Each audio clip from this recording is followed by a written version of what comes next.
welcome to College Football Picks with the Professor. 2023 College Football Week 14 Conference Championships. Because Jared, we're coming off yet another stellar week. A-grade sides, 15-6. They were already positive for the season, and now they're positiver.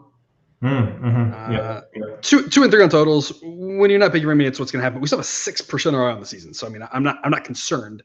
It's just when you pick 5, it's small sample size stuff. It is what it is. Yep. Great weekend. Yeah, it was a good way to go out with the regular season with Hawaii plus 200 as an A-grade moneyline pick. That was just lovely. Yes. Florida State getting it done for us late night. I mean, it was just a great weekend all around. We've got some good games this weekend. It's obviously a small slate. 10 games. We're going to cover 7 of them here. I'm excited for this weekend. Yeah, I think it's going to be a great weekend, and I'm not sure if I can remember a weekend where like more chaos scenarios for the playoff. I felt like in the past few years it was always okay. This team wins, this team's in. If this team loses and this team wins, this team is in. And now it's like there could be any combination of teams winning and teams losing, and I feel like it will create very little clarity unless just Alabama loses again and Texas wins and Washington beats Oregon again. Like there's like one scenario where everything works out well. We still have 4 undefeated teams playing for Power 5 conference championships, and that has never happened before. Yeah. There was the infamous year a long time ago that we had 3 undefeated teams, and the computers picked between the top 2. But we've never had 4, and obviously we don't have 4 yet. A lot of these games are pretty coin tossy, right? So I mean, the probability that all 4 win. I mean, Michigan's probably going to win. That's a different one.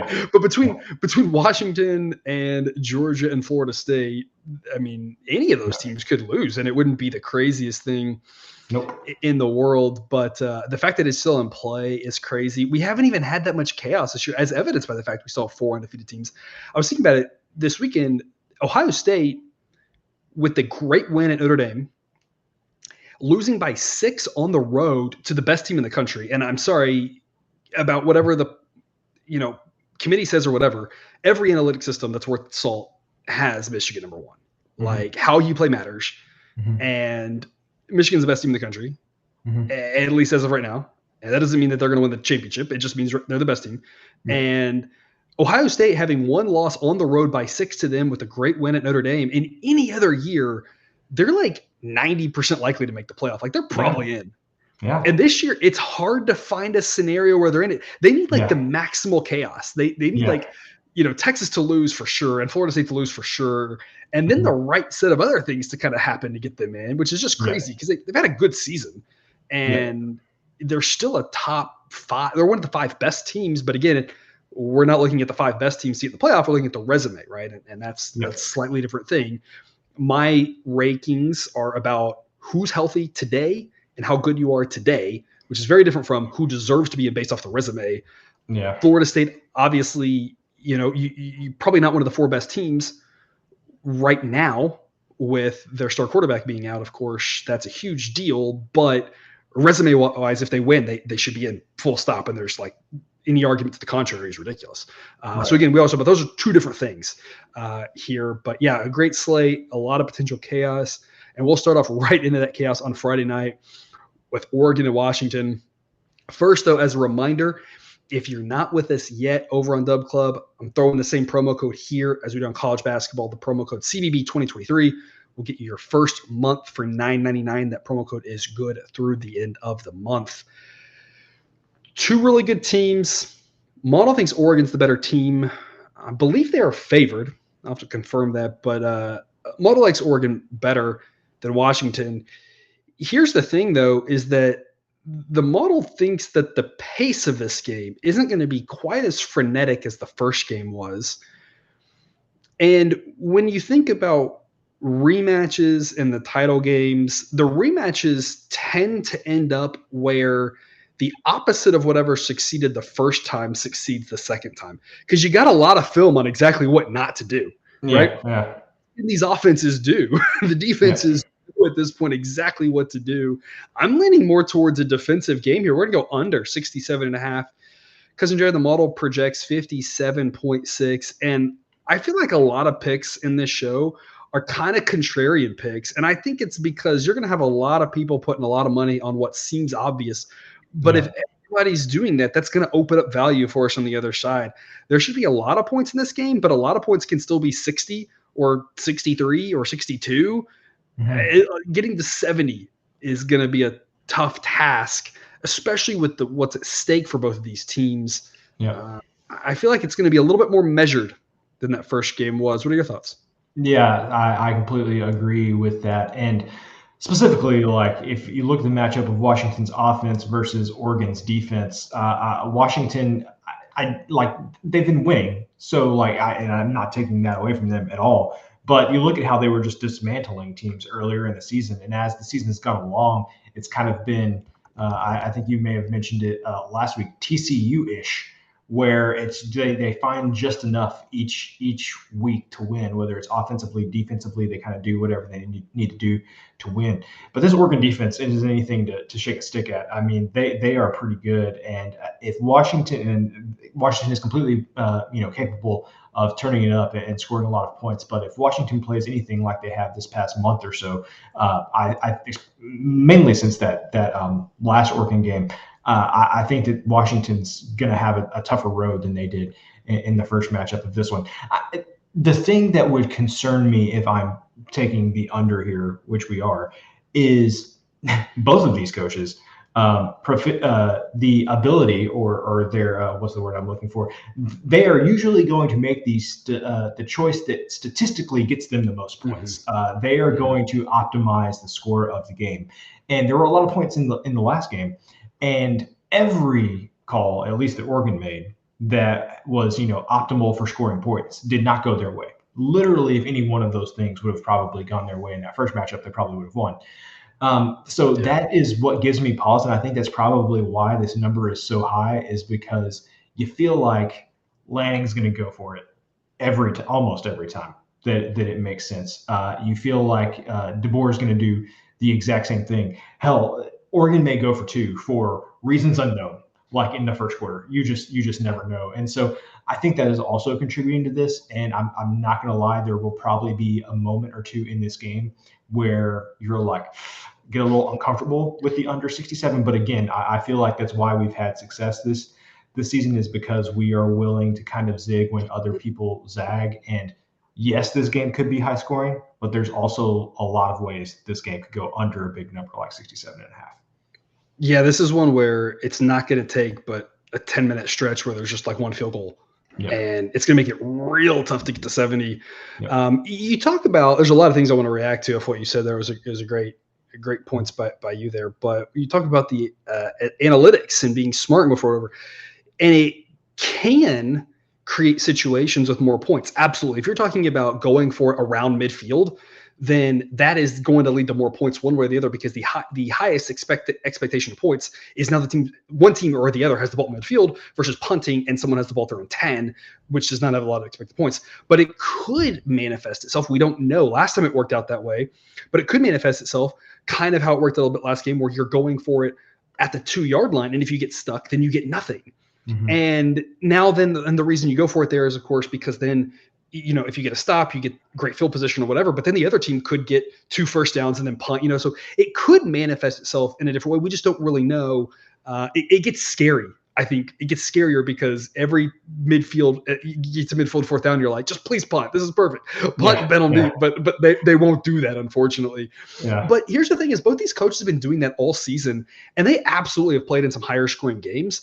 But you look at what Oregon did to Oregon State last week. That game had 38 points in it. And part of that is like Oregon's defense is really good. They only allowed Oregon State to score 7, but they only scored 31 themselves. If they score 31 against Washington, that's not going to be – Oregon's favored by 9 for a reason, right? And my model has them at 9.1. Like, they are the much better team. I'm sorry if you're a Washington fan. Again, you've had a great season, but again, you just saw it against Oregon State. Which team looked better against Oregon State, right? It's in home road aside, whatever. None of that matters when it's this big of a difference. But even the game before that against Arizona State with Oregon, that got to 62. Even USC only got to 63. Like, how is that even possible? There's just been so many of these games that these teams have played that have gone under a number like this. And the first time these two teams, I think the reason this number is high, the first time these two teams played, it got to 69. And it could have gotten in about to 80. Because if Oregon had made some of those fourth downs, I mean, it could have easily gotten even higher. And I think people are looking at that and saying, oh, well, like, it should have gotten to 80 last time. Why won't this one? Well, again, it's not just that you have the tape about what to do differently. It's that the players can watch it and they know what they did. And so now when they're it's different when you're watching tape of someone else. Now you're watching tape of yourself and you're like, okay, now what am I going to do to not do that again this next time? Like, and so I think that's going to really help. And it's not to say that these offenses aren't really good. It's just that's going to give the defenses just a little bit of a boost, enough to keep this, I think, a little bit more lower scoring. But yes, you have to be able to make the uncomfortable play, because if you're just making the comfortable plays, you almost assuredly are not getting good expected value, because everybody else knows all that same stuff too. So you got to find a way to zig when other people zag. Sometimes it's just contrarian. Sometimes it's because it's data-based. In this case, it's kind of both. I think our data indicates that the pace of these teams is just not as lightning fast as you think. The defenses, especially with Oregon, much better than you think. And Washington can kind of get stuck in the mud a little bit. And you've seen that a lot in the back half of the season. If they get stuck in the mud against Oregon's defense, this game is going to be difficult to get up to 70. So under 67.5 there. Cousin Jared, your key number on this one, 66, I believe. So really it's 67.5, 67, 66.5 are where we want to make sure we get the best value. The model would still indicate to play it below that, but that's kind of where we're getting our maximal value, as long as it's 66.5, 67, 67.5. Is that correct? Yep, that's right.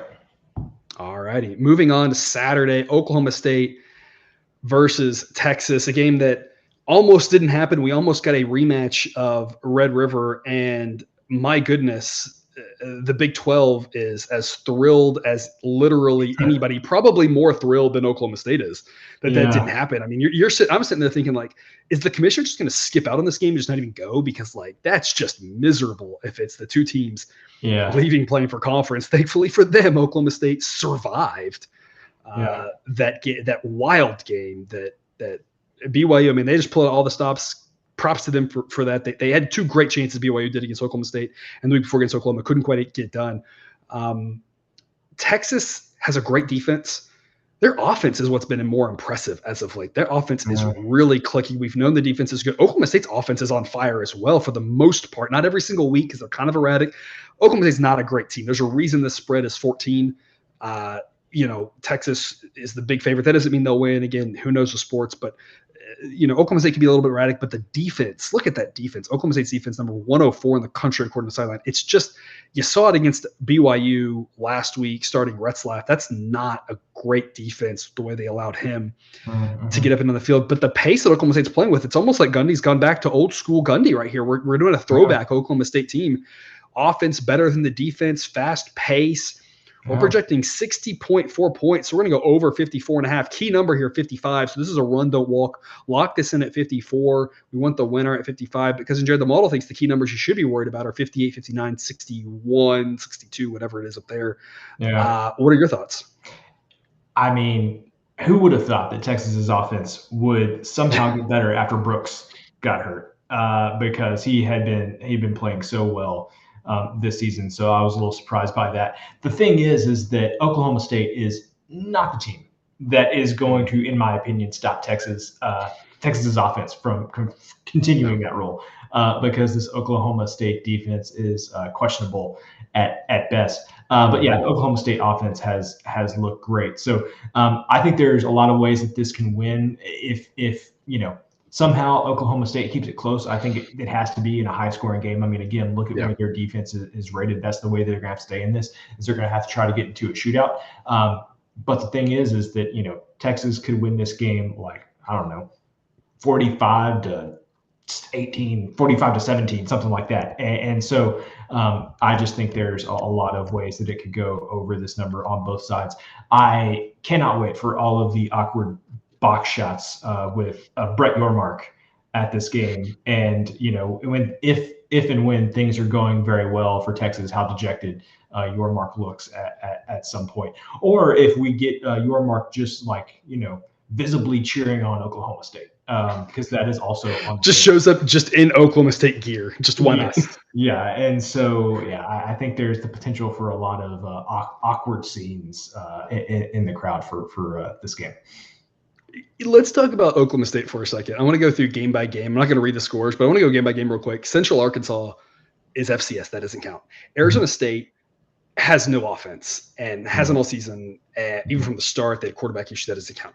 They gave up 33 to South Alabama at home. That's not good. They give up 34 to Iowa State, and that's about as high as Iowa State gets. I know they played in a higher scoring game with Kansas State, but that's on the higher end for them.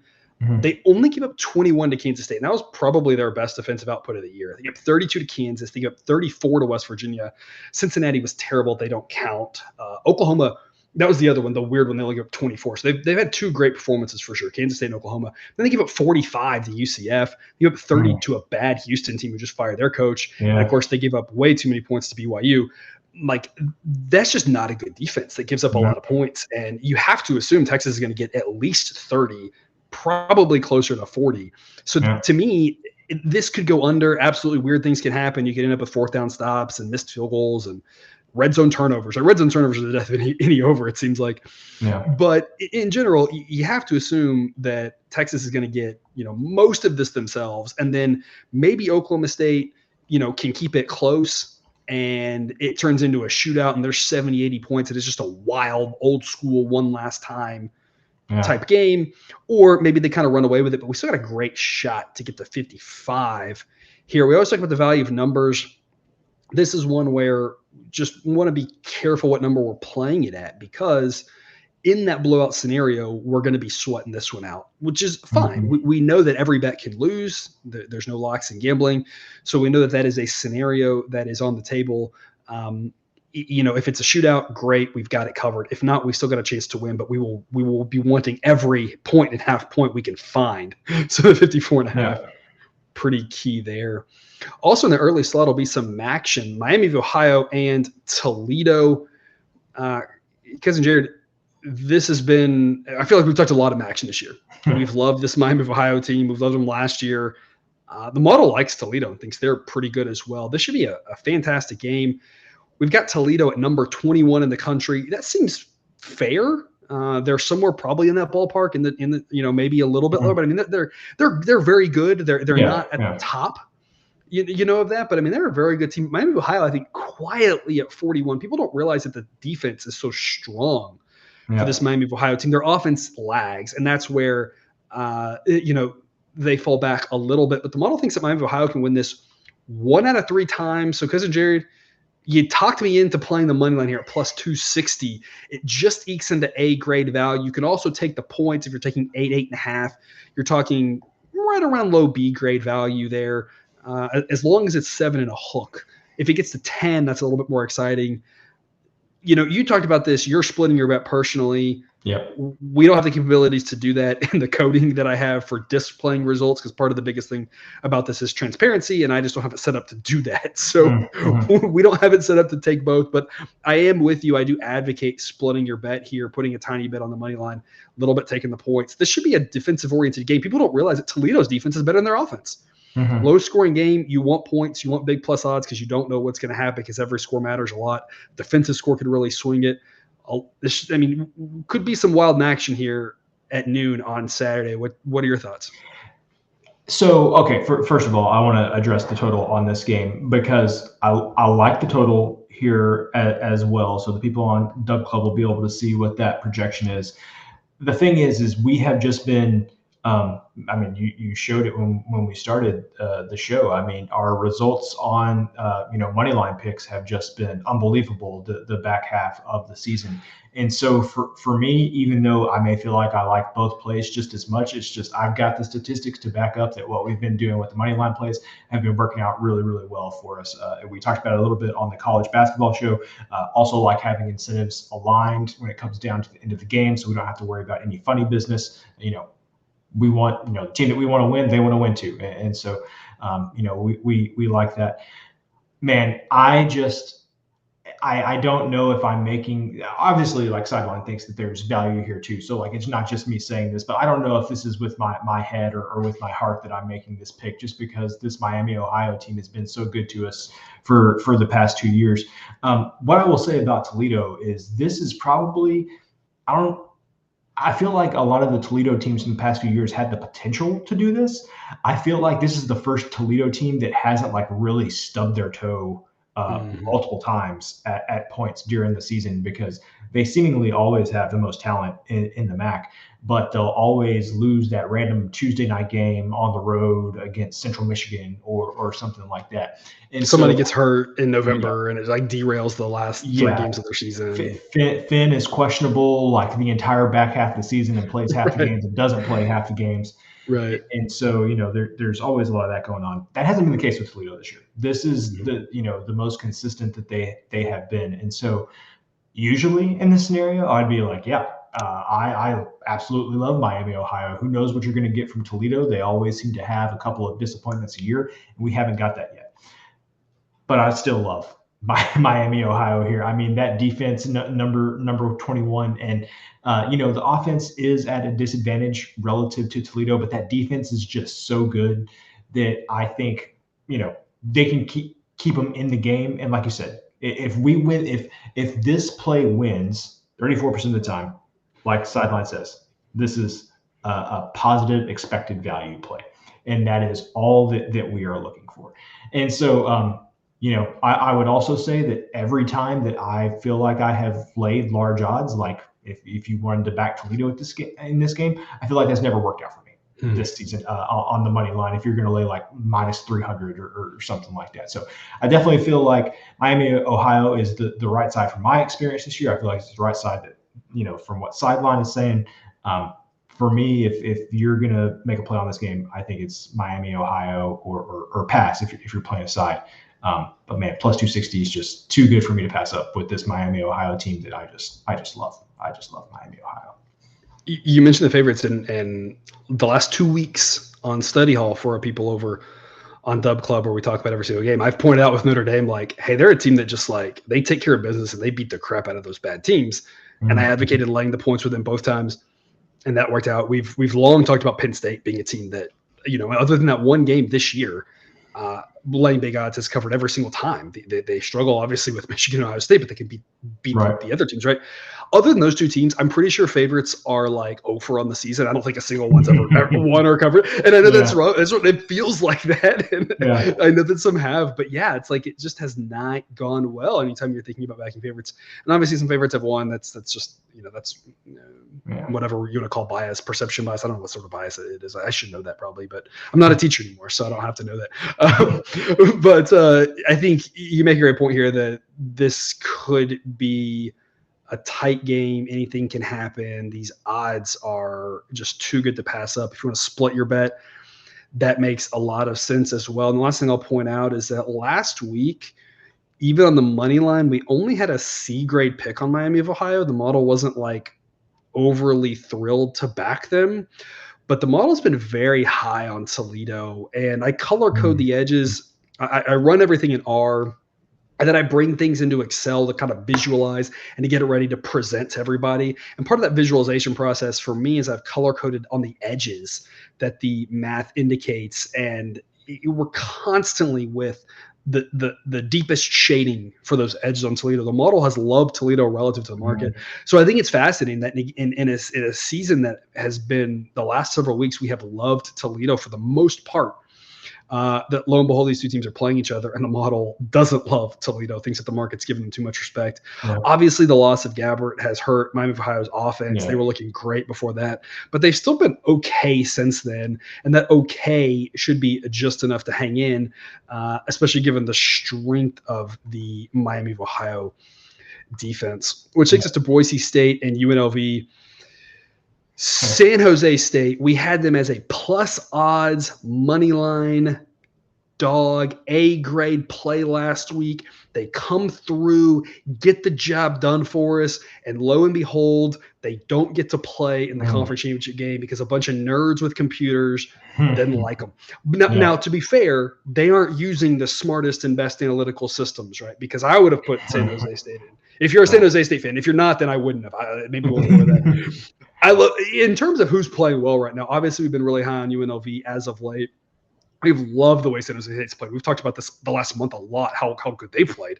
So you ended up with just a situation with teams playing well down the stretch. And then you had, of course, Air Force, right? The opposite of that. Just couldn't. Fresno State, the opposite of that, right? So it's just the Mountain West was a lot of fun this year. And it'll wrap its season up with this. I've got UNLV at number 59, Boise State at number 61. So two barely above average teams. This is not a home game for UNLV, but it acts like one, given that this game is going to be played. I believe it's not one. Is it an actual home game? I don't even know anymore. It's just it's a home game for UNLV. There you go. I was like, I know this is in Vegas. The Pac-12 is playing there, and they're playing there, and then I get confused with college basketball because there's 6 conference championships games. So it's a home game for UNLV here, and that's why the model thinks they win 56% of the time, because otherwise this is a straight up coin toss game. Two good offenses, two questionable defenses, to put it nicely. The model says UNLV should be favored. Cousin Jared, we love us this, our specialty, our bread and butter, the wrong team favored WTF game, which is actually a pretty appropriate acronym if you think about it there. UNLV plus 126, A grade play. Cousin Jared, we've done really well with these plus odds Mountain West. What the heck's going to happen? No one knows. It's like plus odds. If you're right 50% of the time, you're making money. And that's what we've done all season. And that's what we aim to continue to do. What are your thoughts?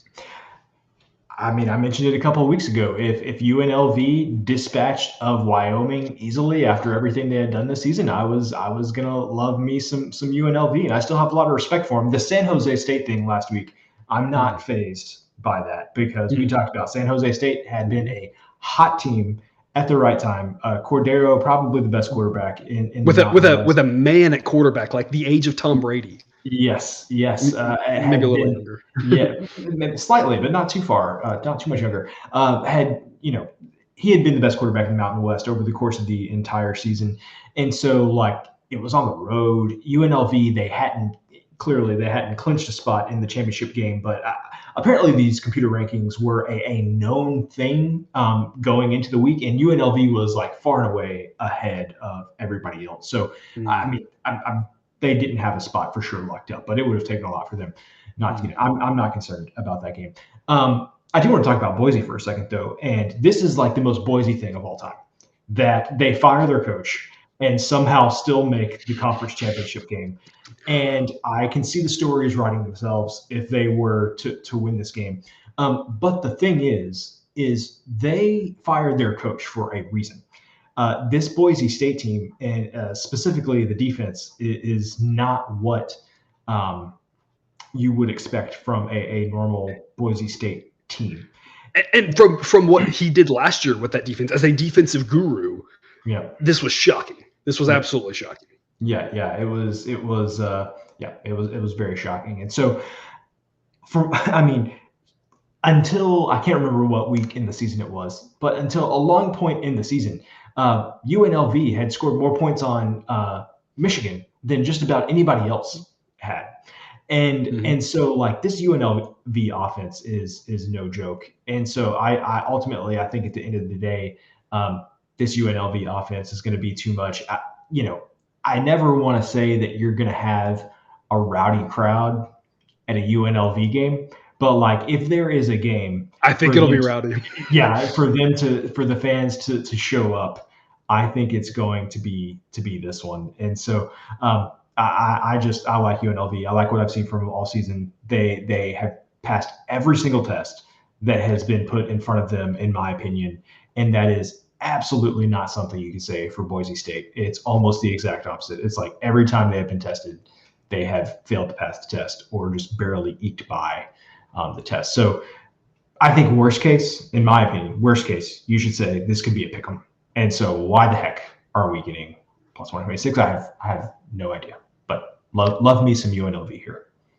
I've got San Jose State ranked 39th right now. And again, that's about who's healthy and who's playing right now. I think San Jose State was a tougher task than UNLV, and that was a tight contest. Boise State last week played an Air Force team that just cannot find its way. It was on their fourth string quarterback throwing the ball at the end of that game, which it was just weird. And it's like, that's the win that got Boise in. And I just think it's like, when you compare like UNLV played a tight game and lost against, in my opinion, I thought it was at UNLV. Oh, I thought it was on the road. Oops. Yeah, whatever. Doesn't matter. Yeah. A veteran quarterback at this point, who's the best quarterback in the conference, the best team in the conference that's playing the best right now, in my opinion, played them tight. Boise State played Air Force tight, who just, we were so high on and was so great, but just has completely lost their way here lately. All the injuries. I think their best wide receiver was out. Which once they started having to pass now because they were behind and they're on their fourth stringer, like that doesn't bode well. Like was just a disaster of an ending of a season for Air Force as good as they looked. And so I just think, one team lost in an I'm impressed way last week, whereas one team won that wasn't really impressive type way for me. The locals for UNLV have on occasion shown their support for that team when they've been better. This is that time to come out and show your support if you're in that area. A fantastic coach, a fantastic offensive coordinator. The dream season continues, and I think it is hilarious that you pointed that out with Boise State. We've long talked about Boise State is just when you think one thing, go the other way. When you think zig, they've zagged, and sure enough, this is like peak Boise, firing their coach and then being like, but we're still going to make the conference championship game. But at the end, as much as we joke about that, they are still, in my opinion, in a coin toss situation on the road. And the odds are what make this a good play. I would not be playing UNLV at minus 126, but at plus 126, there's still tremendous value on them. SMU Tulane. I don't know the status of Preston Stone at this point. If I had to guess, I'd say we're not going to see him right now. I've plugged him in as doubtful, meaning that I'm using 20% of him and 80% of the backup. That's unfortunate for them. Maybe a questionable coaching decision to have him in at that point of the game. Who's to say? But that unfortunate turn of events could cost TCU or SMU, excuse me, wrong private Christian school in the DFW area, a shot at a New Year's Six game. Otherwise, though, they match up very well with an incredible defense and an incredible offense, but that offense takes a big hit, and it's part of that offense taking a big hit that's leading us to take the under 50.5. This is just, we project to not be the same SMU offense with the backup. We've seen it a little bit at times because Stone hasn't been 100% all season. But on top of that, this SMU defense doesn't get enough credit. And Tulane is a team that I'm not that high on. And we've seen Tulane's kind of the poor man's Washington, where they've won, but they really have not looked good doing it. They're winning a bunch of close games. And that's really manifesting itself with the offensive struggles. The defense is still playing fairly well, but the offense hasn't been able to get it going. Tulane's pace is well below average. SMU's an above average pace team, but also seems to hold every team they play, other than like Rice, I believe, to like 10 points. So we're going to go under 50.5. Model projects 45. Because Jared, we'd love us a 51 or a 52. So this is one where if you pay attention throughout the week enough, you don't have to get it now. Maybe get half of your bet down now just in case it drops. But this is one where you're kind of in a dead spot between key numbers. What's your take on it? Yeah, my take is, just look at those overall rankings for the defenses in these two games. And even if Stone was playing, like definitely if he's not playing, that makes me feel better about this bet. But even if he were, look at those defenses. Both of them extremely good. This isn't an exact thing because the UTSA defense last season was not nearly as good, but the UTSA Troy bowl game from last year, where Troy just had that amazing defense, and we were like, what's it going to be? Is Troy's got this amazing defense and UTSA has this great offense? What's going to happen? And that game ended up being like 19-16 or something like that. And I think you could very easily see something similar here with this game. Again, both defenses amazing. Tulane certainly has the ability to win this game by a larger margin, as does SMU, in my opinion. But just Tulane has shown us again and again that they are generally going to allow games to stay close. They're the rich man Sam Houston State. Yes, they are the very wealthy Sam Houston State from back east. They definitely. I would be surprised. One of these teams is going to end up with like 17 points. I don't know which one it's going to be, but one of them is going to be with like 17 or 20 points. And I just don't know with Tulane's offense or SMU, potentially Sandstone, is going to be able to get to like 31. So that is my entire breakdown of this game. I just think there are so many ways this can go under with these two defenses involved. And when you look at SMU, and we've talked a lot about how they've just been on a mission really ever since that loss to TCU, which in hindsight is a pretty bad loss, and TCU's only good win of the season, which we didn't really think much of at the time. But now I would not expect that same result.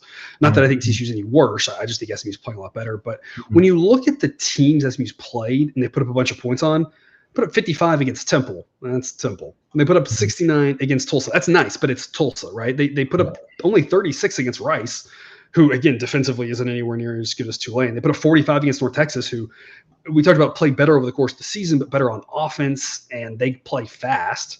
They put up 38 on Memphis. They put up 59 on Navy, but like Notre Dame put up 59 on Navy. And you saw what happened in Notre Dame, Ohio State, which is a similar situation. Obviously, I'm not saying Tulane and Ohio State are similar, but just in that when you go from what happens to playing a good team versus a bad team, right? That Notre Dame could score a ton on Navy too, and then they couldn't score against Ohio State. And SMU could score on Navy, but like, can they score on Tulane? Like, I think you brought up the UTSA Troy bowl game. I think it's a great analogy here that this SMU defense is much, much better than people realize. And the offense is good. It's just like it looks better than it is because the competition. And now that they're playing a real defense, I still think SMU can absolutely win this game. But if they do, I think it's much more likely they win like 24-21 and not, by putting up 50 points. Because I'm not sure anybody's putting up 55 against Tulane other than a team like Ole Miss, right? Or someone of that caliber of offense and pace, which SMU, I just don't think is quite to that caliber at this point. Yeah. And that, I have to say, that is an excellent point that you made as far as SMU playing a real defense. Because this is going to be the literal worst analysis I have provided on this show since we have been doing it. This is going to be the worst analysis I've ever done. I'm telling you that up front, so you can, like, viewer, you can skip the next minute if you want. But I want to just literally read off the other teams in this conference and just think about their defenses. Think about the other defenses that SMU has faced this season. UTSA, not great. Memphis, yikes. Rice, okay. South Florida, woof. Navy, woof. North Texas, woof. Florida Atlantic, okay. Florida Atlantic's okay. UAB, woof. Tulsa, woof. Charlotte, they're okay. Temple, woof. ECU, like, those are some bad defenses. Literally outside of Tulane and SMU, there was not another good defense in this conference. So good point by you. Yeah, and of course you talk about I mentioned Ole Miss. They only got to 37 against Tulane, and that's like, that seems like the cap, right? Like, I don't think SMU is going to do better than that, especially if Stone is in there. So I think this should be a great game. I just going to be a lot more defense than people realize. So we're going to go under 50.5 again. 51, 52, the key numbers. If you want to keep shopping around, if you want to just play this, I think it's fine. I think the key numbers you should be worried about really are 44, 45, and 48. I think those are the more likely scenarios. So I think we're fine here. I don't think it's worth stressing about. But if you can get a 51, even extra value, right? Which is never bad. We never pass up value. Speaking of value, Cousin Jared, we're back to the contrarian portion of the show. Sideline has Alabama ranked ahead of Georgia. And you may be saying, I just saw Alabama and they should have lost to Auburn. And I would say, did you see Georgia almost lose to, or should have lost to Georgia Tech, or barely beat Georgia Tech, who's probably worse than Auburn? I don't really know who's the better team. This is rounding error. The difference between 134 and 131 in the model, that is statistically insignificant at this point to say which team is better. I think these are both very good teams. Shockingly, Georgia, number 1 offense in the country, according to Side Limit, number 22 on defense. The defense has just not been that good all season. We've seen them give up a lot of points, but the offense has been fantastic. And with Bowers, of course, back, even better. Bama's strong on both sides of the ball. My whole analysis on this game is, if you're backing Georgia, just remember what happened 2 years ago. Alabama needed 4 overtimes to beat Auburn. Everybody was on Georgia. I was on Georgia. Alabama won that game, and it wasn't even close. Georgia did win the rematch in the national championship game. But to say that Alabama doesn't have a chance in this game based off last week is completely ignoring what literally just happened so similarly 2 years ago. I'm not saying Alabama wins. Models is 55%. I don't know. Maybe that's a little bit high. I'm not giving Georgia any home field advantage here. Maybe they should get a little bit. It's a little closer, but I feel like the fans are usually pretty 50-50 in this one. It's obviously less travel. Maybe I should be giving Georgia a tiny bit, and that puts it closer to 50-50. But this is pretty close to a coin toss game. The perception is that Alabama isn't any good. I would disagree. Plus 170 on Alabama, an A-grade pick. Tons of value in this. As always, you can take the points if you want. I'm taking the money line. Cousin Jared, what are you doing? I'm taking the money line too, because kind of what – so you mentioned 2 years ago when Alabama blew them out. And again, like I remember sitting on this show 2 years ago and saying, this is a 2-unit play, because how is Georgia not going to blow out Alabama based on everything that we had seen? And we love Georgia. Yes. And then sure enough, right after that, we were like, how could we ever bet against Nick Saban? And so number one, a similar theory to that, how can we ever bet against Nick Saban? But also just what have we seen from either of these two teams this season that makes us think this is not going to be a close, hard-fought game? I think this is going to be, all the cliches here. This is going to be a 4-quarter game, blah, blah, blah, blah, blah, all that stuff. I think that's exactly what's going to happen, though. I think you're right. We have seen a few cracks in the Georgia defense that we hadn't seen before. Still a very good defense, but some cracks that we haven't seen before.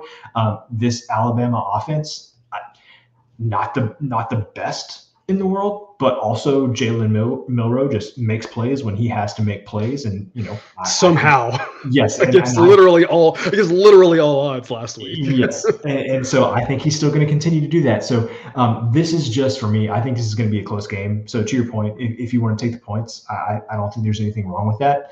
But for me, I just like the plus 172. That just seems crazy. When I think that this game is probably close to 50-50, maybe shaded towards Georgia a little bit. The fact that I can get plus 172 just seems crazy to me, with the greatest college football coach of all time and a playmaking quarterback. Like, sign me up for it. Not taking. I mean, Georgia's great. Georgia's great. But like we always say, it's the number. It's the number. Yep. This is a classic. Everybody's on Georgia, and that's creating value on Alabama. We don't know who wins. If we knew who would win, we wouldn't be here. That would be a different story. So we have to understand, and this is where, and I know I'm preaching the choir to some people, but I really just want to make sure we're thinking about this in the right way, which is, we know we are going to lose bets. There's literally no other way around it. So knowing that you're going to lose bets, your idea should not be to not lose bets, because you're never going to succeed. You will literally always fail. And personally, I don't want to sign up for something that I know I'm going to fail at. What I want to do is I want to make sure that my bets are at good prices, so that when I lose less. When I win more. And I want to get good numbers so that I lose less of them. Right. That's the thing here. I'm not playing Alabama at minus 200 in this game. That would be foolish, right? But because everybody's on Georgia, everyone's down on Alabama this year, it's created some value for us here to take a shot with, I can't believe I'm saying this, is a very live underdog in Alabama. and listen, hear me out, people. If you're going to sit there and say Alabama struggled with Auburn and beat them 27-24, do you remember what Georgia did against Auburn? It was 27-20. Yeah. I mean, it wasn't that different. And when you compare how these teams have played to similar opponents, it's not drastically different. I mean, there are a few differences, like Ole Miss was a very different style of game. Georgia, again, with a fantastic offense, just put up a floppity billion points, whereas Bama just did not allow Ole Miss to get going at all and held them to only 10. So, I mean, it was a different style of game, but like neither one of, like both of these teams, I think my point is that both of these teams are really good. Neither one of these teams is as good as we've seen them before. Because, Jared, this may shock you, but Georgia has allowed single-digit points, a grand total in conference games this season, 0 times. The only time they've allowed single-digit points this whole season was to an FCS school and Ball State. Their low was 10 against Tennessee, which they only did once.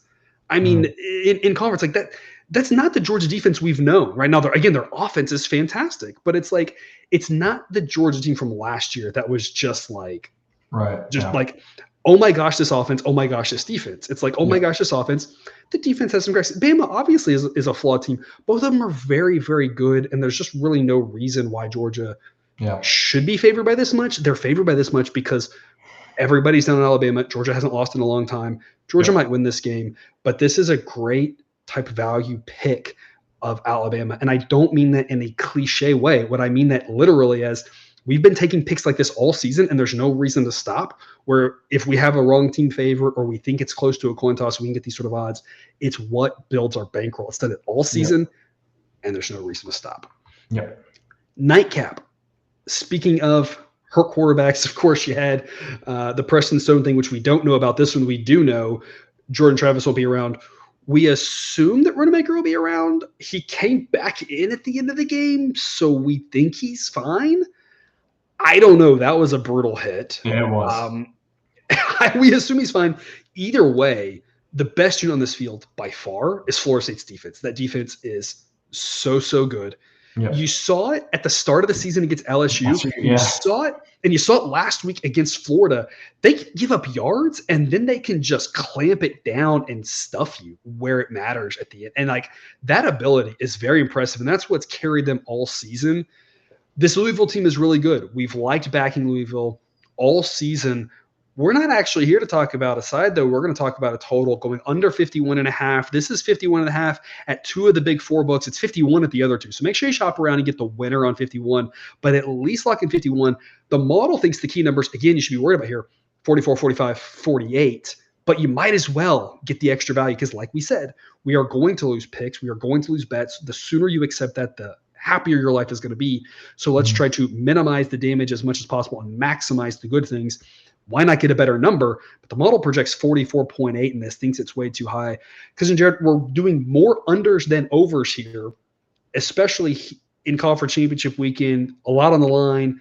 Might end up with some more measured first half, some more cautious approaches, some more cautious, coming out of half times, right?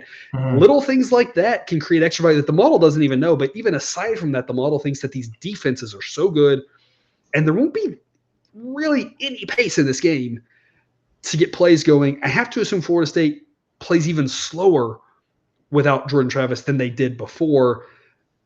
Louisville's going to really slow it down. If Florida State slows it down, this is not going to have that many possessions. It's going to be really hard to get up into the 50s. Under 51.5, the pick here. What you got? Sometimes I think we neglect to consider the level of competition, how the level of competition ratchets up in conference championship weekend in general. And this Louisville offense, again, nothing to be ashamed of. They have played very well all season. So much better than last year's too. So much better than last year. But when you look at this Louisville offense relative to every other offense in a Power 5 conference championship game, okay, there's Iowa. That doesn't count. They are sideline would say that Oklahoma State and Louisville are about on par with each other. I feel like Oklahoma State may be a little bit underrated there just because of how they started the season versus how they finished the season. And so I would say that, maybe Louisville and Oklahoma State, let's say equal. Those two are well below almost every other offense in a Power 5 conference championship game.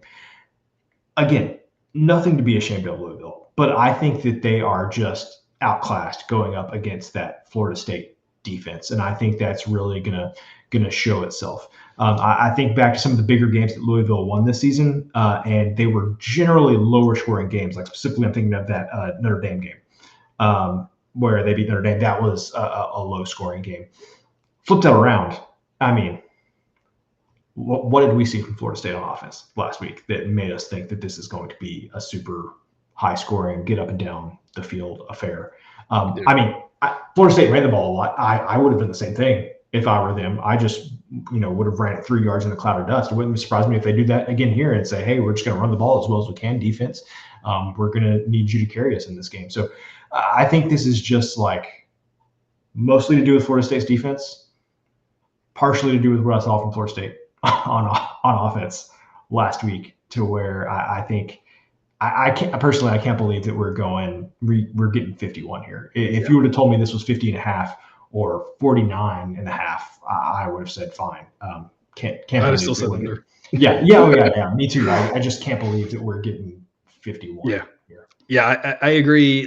Florida was 25-14, and honestly, that seems like the blueprint for this game too. Like, Florida is maybe a little bit worse than Louisville, but I don't think by that much. Like, Florida's decent. They were at home, which gives them a little bit boost, which helps narrow the gap between them and Louisville. And Florida was literally pulling out all the stops, at home last game of the season, rivalry game, started off 5-2, still needing one more win for a bowl victory. So, like, I think the fact that Florida was literally like emptying literally every kitchen cupboard they could find and at home probably bridges the gap between the fact that Louisville's just a better team, right? So, like, we're in a pretty similar situation to that. And last week's game had 39 points. Like, if this game had 39 points, I'd be like, absolutely. Honestly, that might seem a little bit high because some of what Florida State did last week didn't work. And you have to wonder if they're going to get a little more conservative and try to, again, really let the defense win the game and not have the offense screw it up. So I don't know. I just don't see why we aren't looking at last week's as, again, the blueprint. A Louisville offense that's much improved. But again, they still have a better defense than offense. Their defense has been what's really good. Like you said, you pointed out that Notre Dame game was low scoring. That's their game plan here. Win a grinded out type game. That's their path to success. Florida State, their defense has carried them all season. I don't see why I wouldn't here. Under 51.5, just insanely good value in our opinion. Okay. And there is your recap, Cousin Jared. Before we sign off, any parting words from conference championship weekend? We'll do some bowl shows, but other than bowl shows, we're getting down to the nitty gritty. Yeah, and of course we're gonna be able to talk about the Army-Navy game at some point. Which how low can a total go? I know that Iowa has set the bar really low. They really have. But I think Army and Navy might be able to give them a run for their money this year. So yeah, we'll still be around to talk about the bowl games coming up. And, it's also Christmas season, and we all know how much I'm a fan of Christmas movies. And so, just stick around and you might get a reference to, the latest Hallmark entry that's come out, or maybe a classic that you haven't thought about in a while. So, stick around. You never know when we might drop something related to the holidays in one of these college football shows. For those who were not here, was it 2 years ago? Which statistically it was almost none of you. Yeah, I think it was 2 years ago. Yeah. At the end of one of the bowl episodes, you gave us your top 5 Christmas list, and it was the worst content I think we've ever had. So I don't know how. I mean, you tried to top it today, I guess, but I don't know. I don't know how we top that. So that's the long running joke now. Otherwise, though, again, a reminder: if you want to join on the club, you get your first month for only $9.99. A ton of information, metrics, etc., predictions, team totals, all the goodies given out over there on a daily basis for college basketball, and of course multiple updates throughout the week for college and pro football. And again, as I mentioned last week, Remember that if you sign up here before the end of the year, your price is locked in at that rate forever. So that's something to keep in mind too. Not only get a discount on your first month, but lock in that price forever. That QR code on the screen, the link in the show description, or the promo code CBB2023. Otherwise, thanks for watching, and we will see y'all later.